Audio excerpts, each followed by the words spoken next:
Hello student, today discuss the topic is pharmacy act 1948। तो हम लोग फार्मेसी एक्ट 1948 के बारे में ऑलरेडी वन वीडियो बना चुके हैं, उसमें डिस्कस कर चुके हैं कि फार्मेसी एक्ट क्या है, फार्मेसी एक्ट का हिस्ट्री क्या है, वो किस तरीके से ये एक्ट को लाया गया था, किस पर्पस पे लाया गया था, उसका ऑब्जेक्टिव क्या है। और फार्मेसी एक्ट में हमारे जो फार्मेसी काउंसिल ऑफ इंडिया का मेन रोल है, उस फार्मेसी काउंसिल ऑफ इंडिया का क्या कॉन्स्टिट्यूएंट है और उसमें उनका क्या फंक्शंस हैं।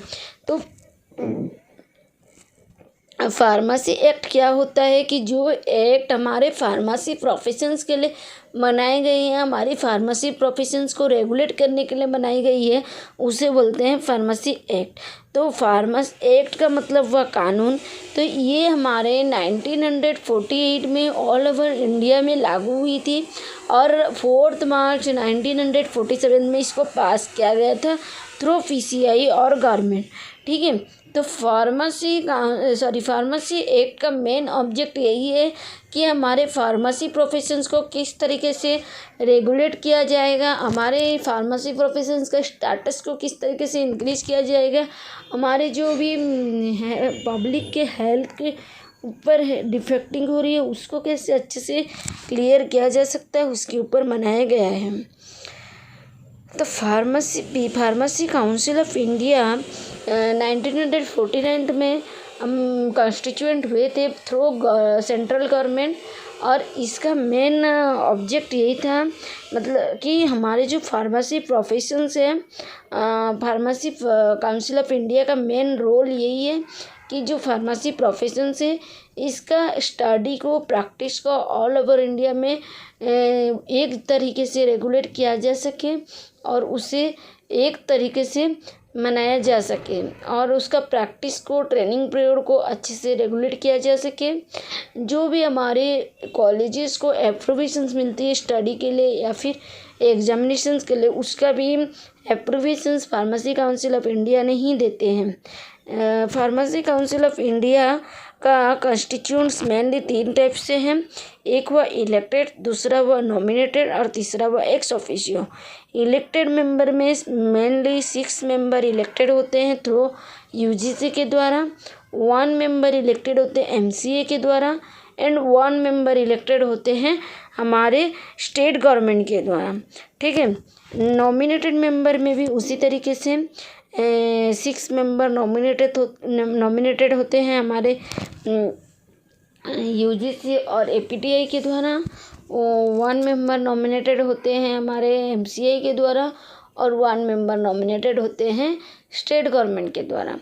ठीक है, नेक्स्ट एक्स ऑफिसियो में क्या होते हैं कि जो हमारे रिटायर्ड पर्सन्स हैं उन्हें कुछ पोस्ट दिए जाते हैं जो कि वो अच्छे से कंट्रोल कर पाएँ, तो उन्हें डायरेक्टर की पोस्ट दी जाती है तो हेल्थ सर्विस के लिए और हमारी मेडिकल काउंसलर के लिए और प्रोफेशनली रेगुलेट करने के लिए इन्हें दी गई है।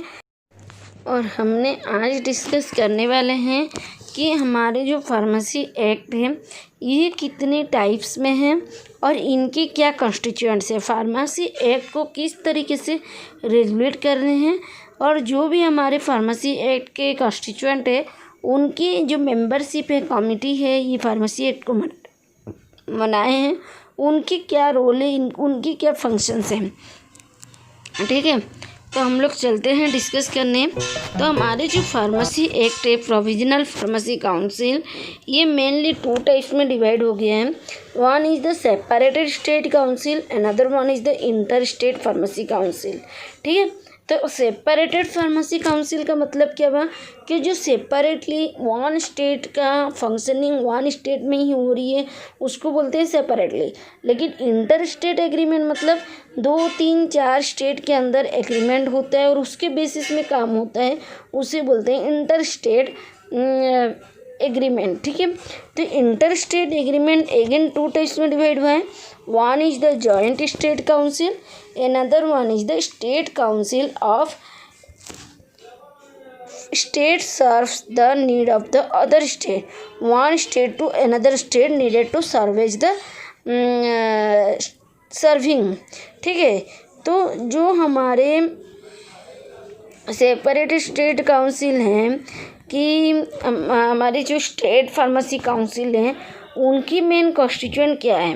तो हमारे मेनली यहाँ पे दो टाइप्स में है कि एक स्टेट हुआ और दूसरा हुआ जॉइंट।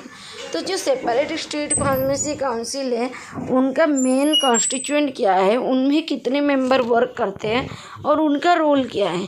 तो इसमें भी इसी तरीके से 3 मेंबर्स के जॉइनिंग होती है। 3 टाइप्स के मेंबर जॉइन होते हैं, 3 टाइप्स के मेंबर कॉन्स्टिट्यूएंट होते हैं।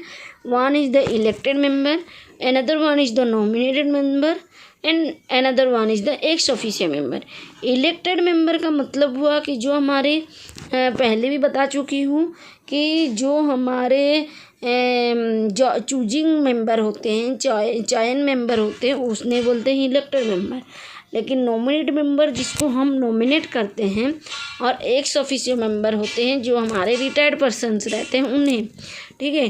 तो इलेक्टेड मेंबर में हमारे state pharmacy council of India के थ्रू 6 मेंबर इलेक्टेड होते हैं through the state pharmacy registered, और 1 मेंबर इलेक्टेड होते हैं themself by the member of each medical council of the state.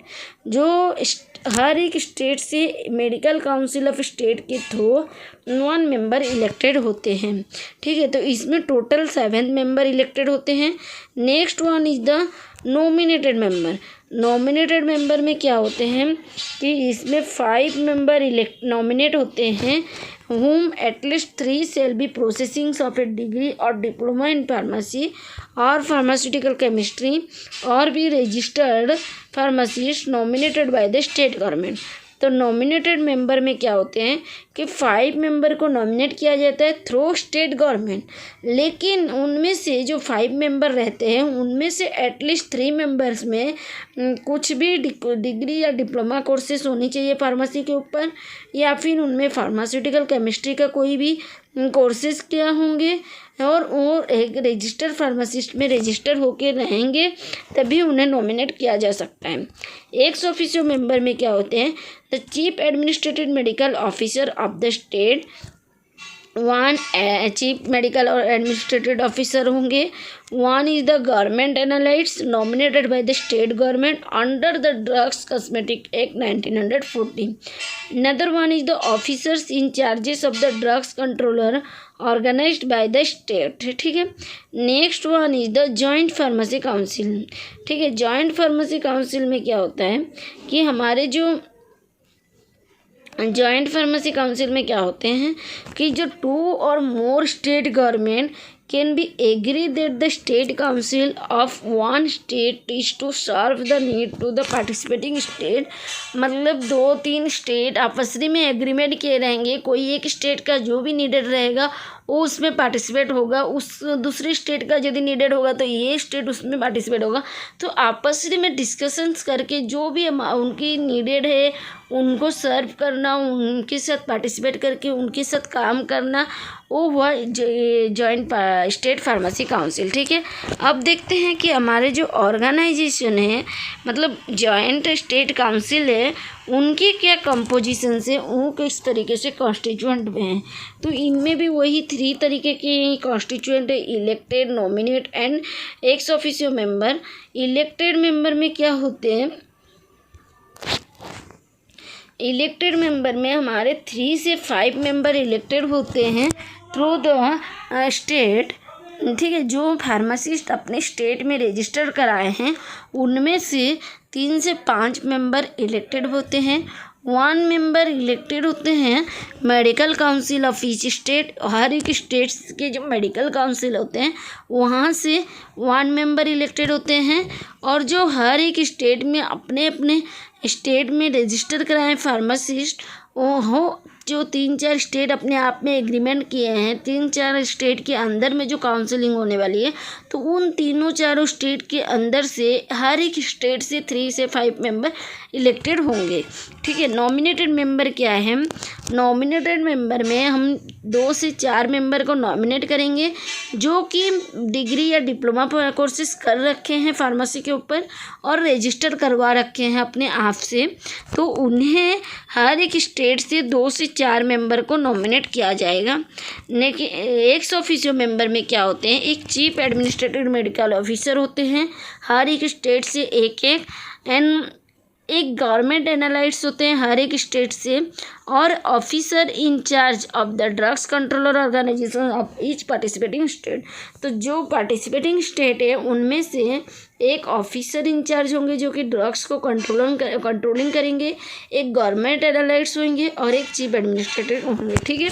अब देखते हैं कि जो भी हमारे इलेक्टेड, नॉमिनेटेड और एक्स ऑफिशियो मेंबर थे, जितने भी हमारे मेंबर ये कॉन्स्टिट्यूएंट किए गए हैं, उनमें से फिर एक प्रेसिडेंट चुनेंगे, एक वाइस प्रेसिडेंट चुनेंगे और कुछ ऐसे अदर काम के लिए भी चयन करेंगे जिन्हें मेन रोल दिया जाएगा उन्हें कंट्रोलिंग करने का। ठीक है। नेक्स्ट है कि हमारा जो स्टेट फार्मेसी काउंसिल है उसका फंक्शनिंग क्या है? तो स्टेट फार्मेसी काउंसिल का मेन रोल यही है कि जो हमारे फार्मासिस्ट हैं उनका रजिस्टर कराना हर एक स्टेट में, registration of the pharmacist in the state, preparation and maintenance of the register, जो भी मेंटेनेंस प्रिपरेशन हुआ रहेगा उसका रजिस्टर मेंटेन करना, fix the rate of the remuneration and allowance of the office to its office. तो जो हमारे pharmacist का रिम्यूनरेशन होना चाहिए एक फिक्स्ड प्राइस, वो फिक्स करना हर एक स्टेट अपने आप से फिक्स करता है। उसके बाद वो अपना एक एग्रीमेंट बना के सेंट्रल को भेजता है। लेकिन जो अपने स्टेट के वाइज जो एक रिम्यूनरेशन होना चाहिए एक फार्मासिस्ट का उसके एक्सपीरियंस के वाइज, स्टेट वाइज, वो स्टेट फार्मेसी काउंसिल ने खुद ही फिक्स्ड करता है।